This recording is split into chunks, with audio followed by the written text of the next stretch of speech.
Kamu mau taruh sana? Hei, aku kasih kuasa penuh sama kamu. Besok kamu pergi ke kota Baghdad, cari rumah Kasim Baba dan berikan tanda pangkat. Paham? Baik. Mata kasih orang susah tau.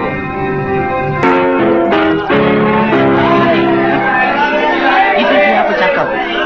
Itu macam dia cakap, kasih mandi orang mati lah. Oh, mandi mati orang? Ya.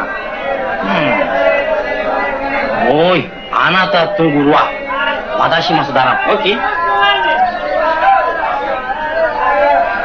Assalamualaikum. Waalaikumsalam. Oh, silakan masuk.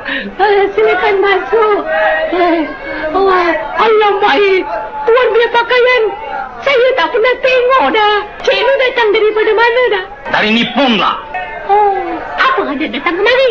Oh. Watashi mau tahu sikit ne.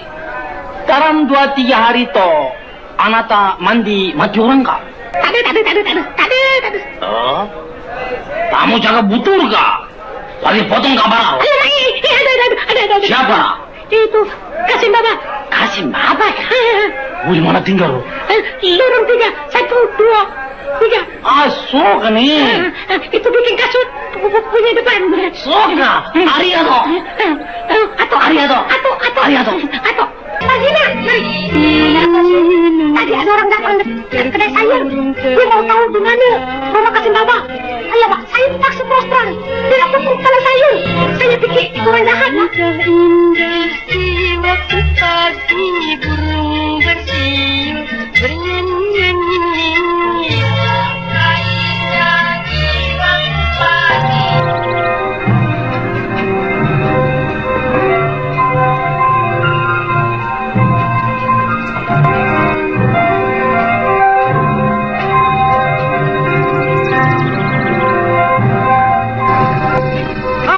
Rumahnya serbu. Ini pun ada cik. Ini bukan apa banyak pangkah ada. Pun ada pangkah. Kita sudah kena tipu lah. Mari balik. Aku suruh kamu pergi pangkah rumah Kasim Baba. Apa masalah kamu pangkah tiap-tiap rumah di kota Baghdad? Unta. Watashi sudah pangkah. Jangan banyak cakap dah.